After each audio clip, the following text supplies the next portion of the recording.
ಮಲೆ ಮಹದೇಶ್ವರ ವನ್ಯಧಾಮದಲ್ಲಿ ದೈತ್ಯ ಹುಲಿ ಹತ್ಯೆ ಪ್ರಕರಣ ಸಂಬಂಧ ಗಂಗನದೊಡ್ಡಿಯ ಗೋವಿಂದನನ್ನ ಬಂಧಿಸಲಾಗಿತ್ತು.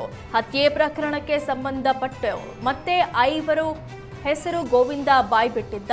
ಇದೀಗ ಗೋವಿಂದನ ಹೇಳಿಕೆ ಅನ್ವಯ ಮತ್ತಿಬ್ಬರನ್ನ ಬಂಧಿಸಲಾಗಿದೆ. ಆರೋಪಿಗಳಾದ ಪ್ರದೀಪ್, ಸಂಜುನನ್ನ ಬಂಧಿಸಿ ವಿಚಾರಣೆ ನಡೆಸುತ್ತಿದ್ದಾರೆ. ಈ ಬಗ್ಗೆ ಡಿಸಿಎಫ್ ಭಾಸ್ಕರ್ ಪ್ರತಿಕ್ರಿಯಿಸಿದ್ದು, ಗೋವಿಂದ ಹೇಳಿಕೆಯಿಂದ ಬೇಟೆಗಾರರ ಬಗ್ಗೆ ಒಂದಷ್ಟು ಮಾಹಿತಿ ಸಿಕ್ಕಿದೆ. ಯಾರು ವೆಪನ್ ಬಳಕೆ ಮಾಡ್ತಿದ್ದಾರೆಂಬ ವಿಚಾರವನ್ನ ಬಾಯ್ಬಿಟ್ಟಿದ್ದಾನೆ. ಈ ನಿಟ್ಟಿನಲ್ಲಿ ಅರಣ್ಯ ರಕ್ಷಣೆಗೂ ಕೂಡ ನಮಗೆ ಅನುಕೂಲವಾಗ್ತಾ ಇದೆ ಅಂತ ಹೇಳಿದ್ರು.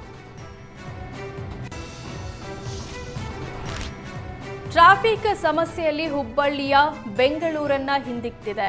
ಫ್ಲೈಓವರ್ ಕಾಮಗಾರಿಯಿಂದ ಟ್ರಾಫಿಕ್ ಸಮಸ್ಯೆ ಹೆಚ್ಚಾಗ್ತಿದ್ದು, ರೋಗಿಯೊಬ್ಬರನ್ನ ಆಸ್ಪತ್ರೆಗೆ ಕರೆದೊಯ್ಯುವ ಆಂಬ್ಯುಲೆನ್ಸ್ಗೆ ದಾರಿ ಸಿಗದೆ ಟ್ರಾಫಿಕ್ನಲ್ಲಿಯೇ ಪರದಾಡುವಂತಾಯಿತು. ಹುಬ್ಬಳ್ಳಿಯ ಲ್ಯಾಮಿಂಗ್ಟನ್ ರಸ್ತೆಯಲ್ಲಿ ಈ ಘಟನೆ ನಡೆದಿದೆ.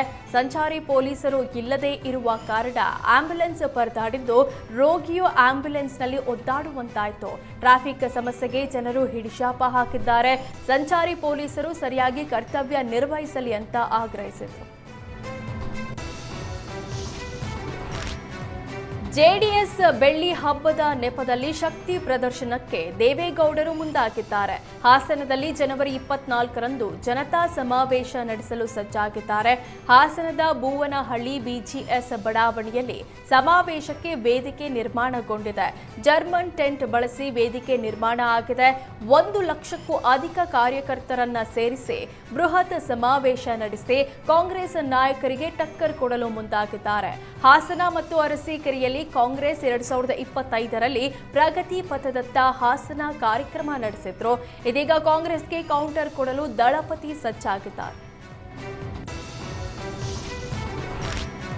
ಕೇಂದ್ರ ಸರ್ಕಾರ ಜಾರಿಗೆ ತಂದಿರುವ ಜಿ ಬಿಲ್ ಕಾಯ್ದೆ ವಿರೋಧಿಸಿ ಕಾಂಗ್ರೆಸ್ ಪ್ರತಿಭಟನೆ ನಡೆಸಿದ್ದಾರೆ. ಶಿವಮೊಗ್ಗದ ಗಾಂಧಿ ಪಾರ್ಕ್ನಲ್ಲಿ ಜಿಲ್ಲಾ ಕಾಂಗ್ರೆಸ್ ವತಿಯಿಂದ ಪ್ರತಿಭಟನೆ ನಡೆಯಿತು. ಜಿಲ್ಲಾ ಕಾಂಗ್ರೆಸ್ ಅಧ್ಯಕ್ಷ ಆರ್ ಪ್ರಸನ್ನಕುಮಾರ್ ನೇತೃತ್ವದಲ್ಲಿ ಪ್ರತಿಭಟನೆ ಆಯಿತು. ಮಹಾತ್ಮ ಗಾಂಧಿ ಹೆಸರಿನಲ್ಲಿದ್ದ ಗ್ರಾಮೀಣ ಉದ್ಯೋಗ ಖಾತ್ರಿ ಯೋಜನೆ ಸ್ವರೂಪ ಬದಲಾವಣೆ ಮಾಡಿ ಬಿಬಿಜಿ ರಾಮ್ಜಿ ಎಂಬ ಹೆಸರನ್ನ ಕೇಂದ್ರ ಸರ್ಕಾರ ಇಟ್ಟಿದೆ. ಇದು ಗಾಂಧೀಜಿ ಅವರಿಗೆ ಕೇಂದ್ರ ಸರ್ಕಾರ ಮಾಡಿರುವ ಅವಮಾನವಾಗಿದೆ. ರಾಜ್ಯ ಸರ್ಕಾರಗಳ ಅಧಿಕಾರವನ್ನ ಮೊಟಕುಗೊಳಿಸಿದೆ. ಒಕ್ಕೂಟ ವ್ಯವಸ್ಥೆಗೆ ಅಪಾಯ ತರುವ ಕೆಲಸವನ್ನ ಕೇಂದ್ರ ಸರ್ಕಾರ ಮಾಡ್ತಾ ಇದೆ ಅಂತ ಆರೋಪಿಸಿ ಆಕ್ರೋಶ ವ್ಯಕ್ತಪಡಿಸಿದರು. ಮನ್ರೇಗಾ ಯೋಜನೆ ರದ್ದುಪಡಿಸಿ ಬಿಬಿಜಿ ರಾಮ್ಜಿ ಅಂತ ಹೊಸ ಯೋಜನೆ ಜಾರಿಗೊಳಿಸಿದ ಕೇಂದ್ರ ಸರ್ಕಾರದ ವಿರುದ್ಧ ಕಾಂಗ್ರೆಸ್ ಪ್ರತಿಭಟನೆ ನಡೆಸಿದೆ. ಧಾರವಾಡ ಜಿಲ್ಲಾಧಿಕಾರಿಗಳ ಕಚೇರಿ ಎದುರು ಕಾಂಗ್ರೆಸ್ ಕಾರ್ಯಕರ್ತರು ಪ್ರತಿಭಟಿಸಿದ್ರು. ಮನ್ರೇಗಾವನ್ನ ಉಳಿಸಿ ಅಂತ ಆಗ್ರಹಿಸಿದ್ರು. ಶಾಸಕ ವಿನಯ್ ಕುಲಕರ್ಣಿ ಪತ್ನಿ ಶಿವಲೀಲಾ ಕುಲಕರ್ಣಿ ನೇತೃತ್ವದಲ್ಲಿ ಪ್ರತಿಭಟನೆ ಮಾಡಲಾಯಿತು.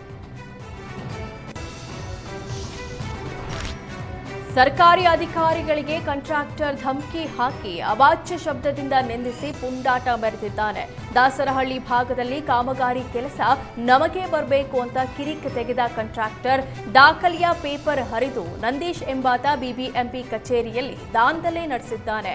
ಬಾಗಲಗುಂಟೆ ಬಿಬಿಎಂಪಿ ಕಚೇರಿಗೆ ನುಗ್ಗಿ ನಮ್ಮದೇ ಫೈಲ್ ಮೂವ್ ಆಗಬೇಕು ಅಂತ ಬಿಬಿಎಂಪಿ ಇಇ ಸಂಗೀತಾಗೆ ಧಮಕಿ ಹಾಕಿದ್ದಾನೆ. ಘಟನೆ ಸಂಬಂಧ ಬಾಗಲಗುಂಟೆ ಪೊಲೀಸ್ ಠಾಣೆಗೆ ದೂರು ಕೊಡಲಾಗಿದೆ.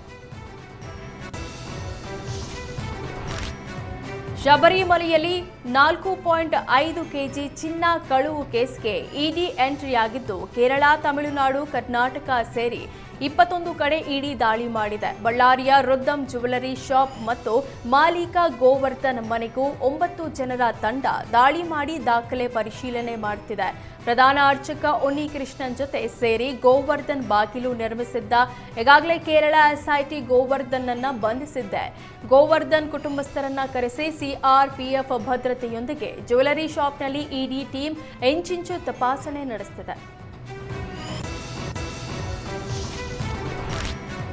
ಬೆಂಗಳೂರಲ್ಲೂ ಇಡಿ ಅಧಿಕಾರಿಗಳು ದಾಳಿ ಮಾಡಿದ್ದು, ಪ್ರಮುಖ ಆರೋಪಿ ಪೊಟ್ಟಿ ಉನ್ನಿಕೃಷ್ಣನ್ ಮನೆಯಲ್ಲಿ ದಾಖಲೆ ಪರಿಶೀಲಿಸುತ್ತಿದ್ದಾರೆ. ಶ್ರೀರಾಂಪುರ ಅಯ್ಯಪ್ಪ ದೇವಸ್ಥಾನ ಮತ್ತು ಟ್ರಸ್ಟಿ ಮನೆಯಲ್ಲಿ ಅಕ್ರಮ ಆಸ್ತಿಗೆ ಸಂಬಂಧಿಸಿದಂತೆ ಶೋಧ ಮುಂದುವರೆಸಿದ್ದಾರೆ.